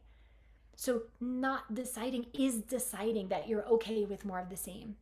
And by the way, guys, like you can follow me and come work with us at any time. You can continue to engage with me on social media, and I will continue to love on you and do free workshops. That doesn't cost me anything, but it does cost you. And the question that might help you get clear is, are you willing to settle for those costs? more auditions where you get into the callbacks, but they go with the other guy, getting passed over yet again, having to explain that to your partner, your spouse, who is so burnt out at work because they're still supporting your dreams. More time still attached to all your side jobs because you're not able to book the paying gigs, or you can't fill a 200-seat club at $50 a ticket in multiple cities doing like what Adam does, and how hard it is juggling everything, which leaves you less time for yourself, less time for your family, and most importantly, less time for your music. Guys, the money you are not making is a cost to you. And the more time you spend in your blocks, not knowing how to make the impact that brings the career you want, guys, impact equals income. The bigger the impact, the bigger the income. So the more time you spend in your blocks not knowing how to make that impact, you want big league, you want a big paycheck, then you got to learn how to show up and make a bigger impact and get past the things that have stopped you. And the longer you wait to understand and fix those things that are sabotaging the impact and sabotaging your journey, guys, you can't get that time back. You can't. So are you willing to settle for those costs?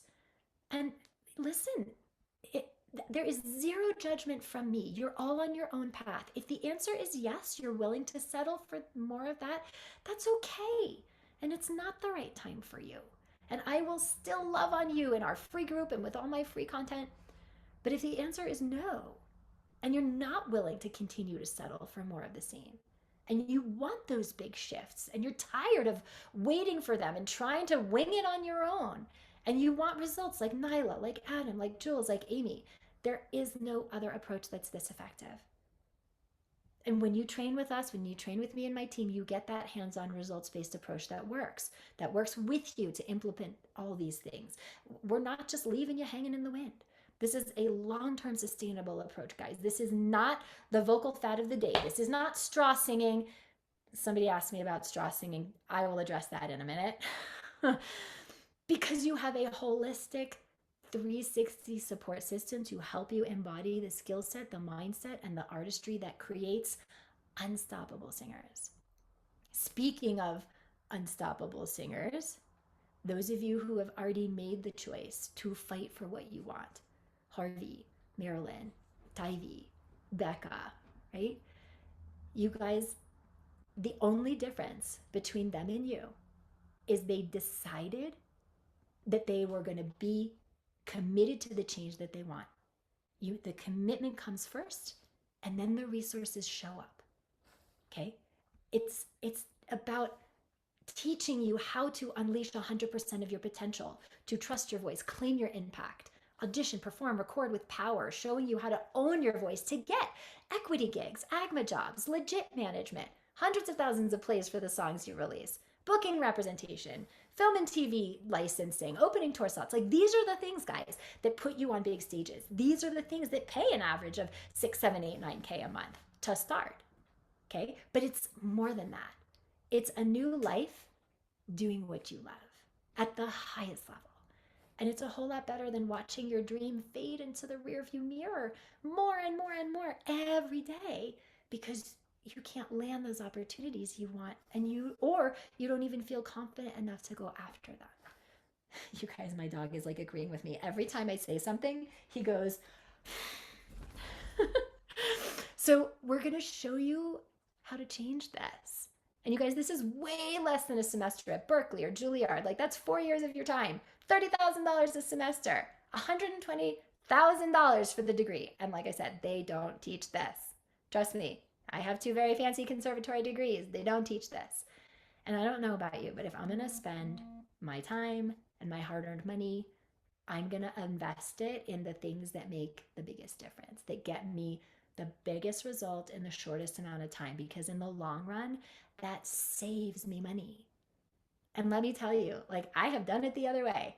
I have been penny wise and pound foolish in my early career many times. Like, the producer that I wanted to work with, he was $10,000. And I knew he was it. I knew he was the perfect producer. I knew, like, everything about his work was so aligned, but I was in scarcity mindset. I was scared.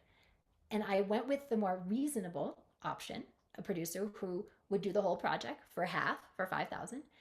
And it just missed the mark. And about like 6 months of working and so many versions of the songs, and it just wasn't happening. And so then I went back and I hired my first choice. Only now I'd spent $15,000 total, way more than if I'd just gotten resourceful to work with the best from the start instead of being run by my scarcity and my fear and my what ifs, right? And P.S., I sold 10,000 records working with that producer.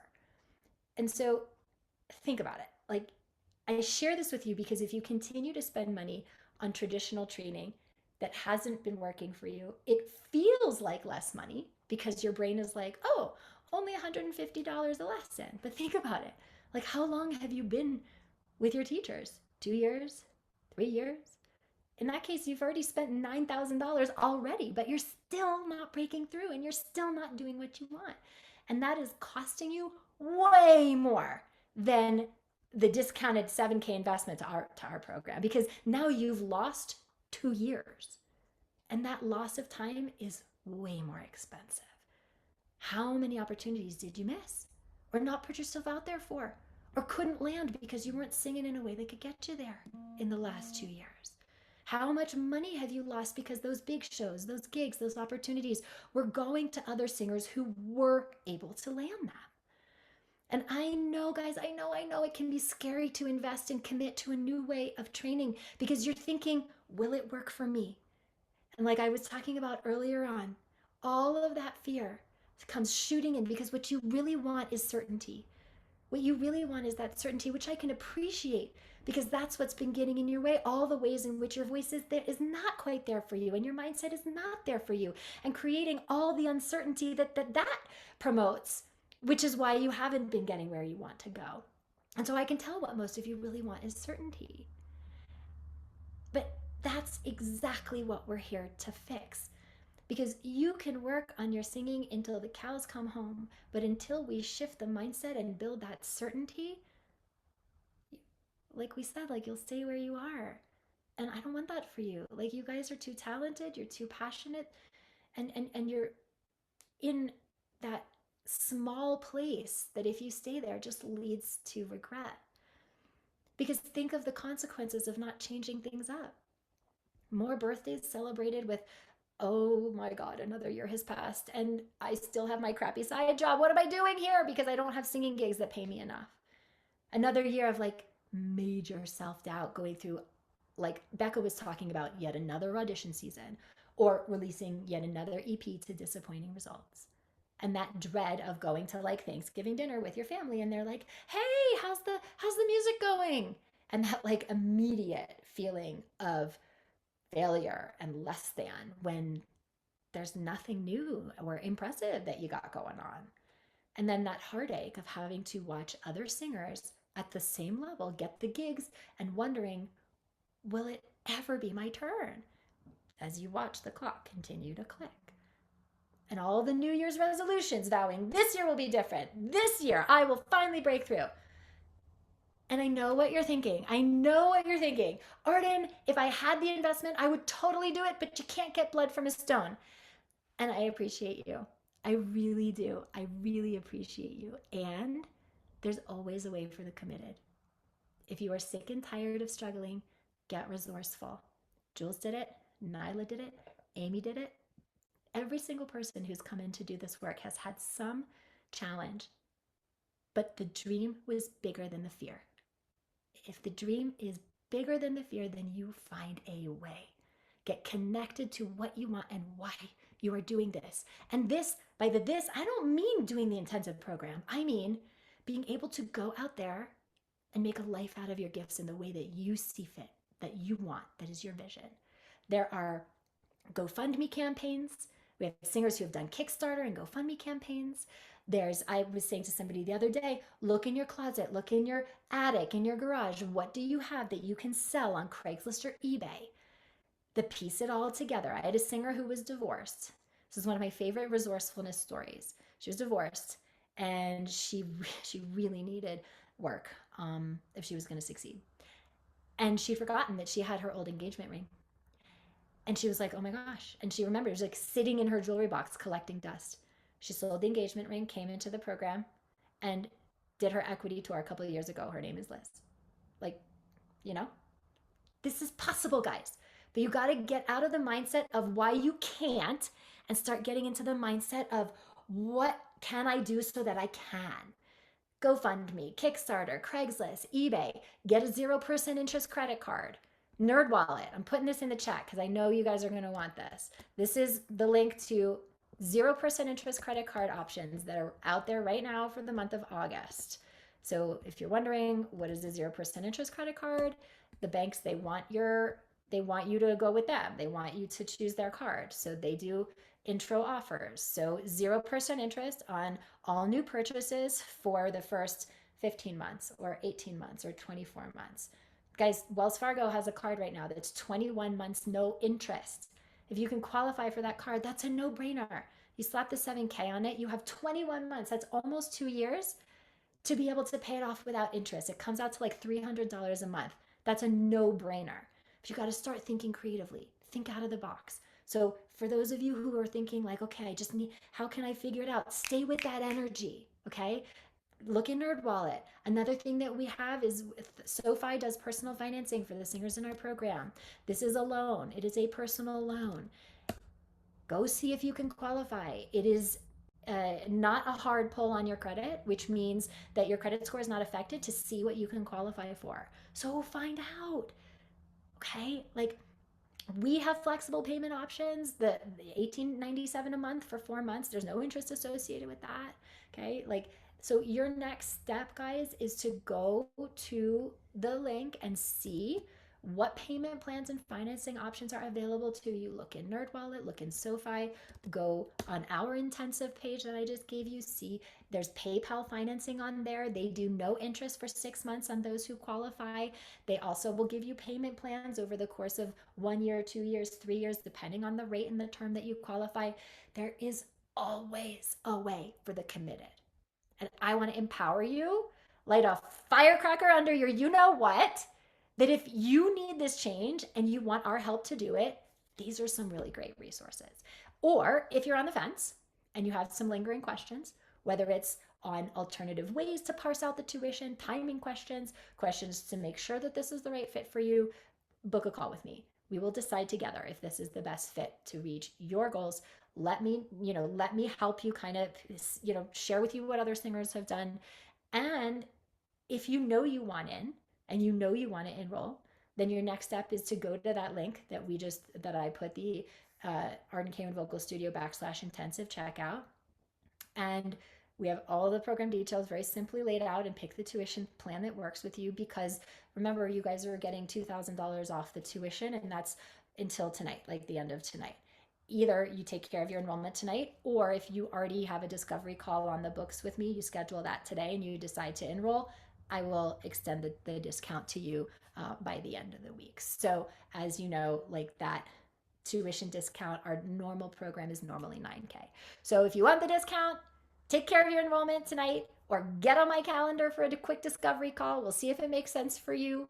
And yeah, I think that's all the logistics. So I recognize we're over time. I see Gordon has his hand up. Gordon, did you have a question for the Q&A that you wanted to ask, or was that just actually, I think it was back up there. I don't know if you have time. It was really about just when you engage, how to make sure that you're prevent yourself from locking or holding at that point. So that's similar to what we were just talking about. Yeah. The way that has to do with what you're telling yourself. So what I want you guys to tell yourself is to flow through the support rather than to hold the support. So you're flowing through the flex. Like if I'm hissing, I'm visualizing the muscles of support flowing down and through my hand, and rather than hitting it and locking it and holding it. Make sense? Yep. Thank you. Okay. Yeah, cool. Okay. Straw singing. So if you guys want to hear why I'm not a fan of straw singing, stick around. If you have any other questions, I'm happy to stay till the top of the hour. Okay. Straw singing. Oh, straw singing. How many of you have paid for like a $45 straw? I love you.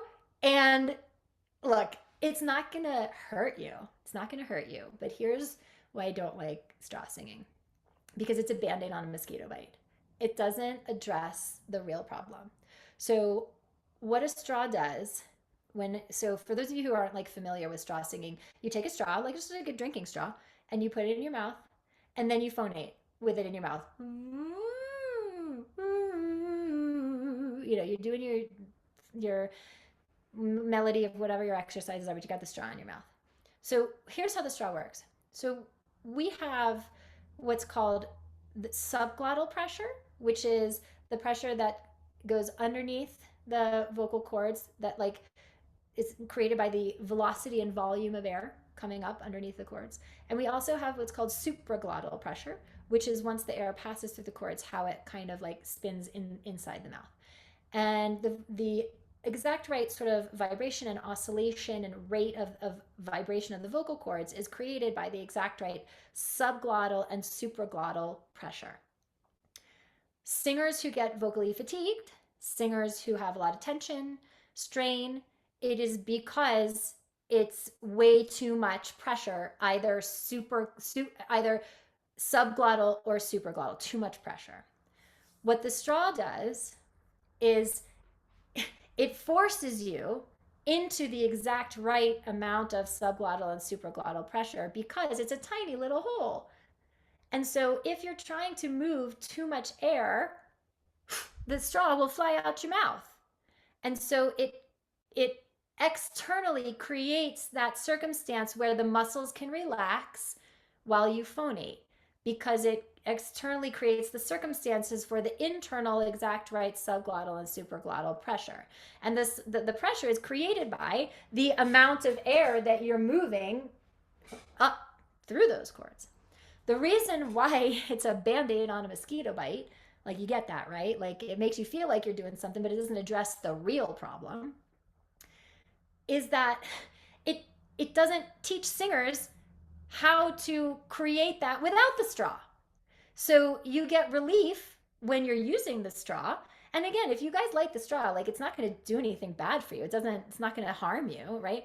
But the problem that singers have is that the minute they take the straw out, they go back in on stage and to do their performances, and they just use their body the same way they always did, and they push, and it's too much pressure, and then they get fatigued, and then they're, oh, I have to use the straw, and then they put the straw in and it helps them relax, and then they go to do the next performance, and it's because the straw doesn't teach you how to create the right support for the right subglottal and supraglottal pressure. So it's become a fad.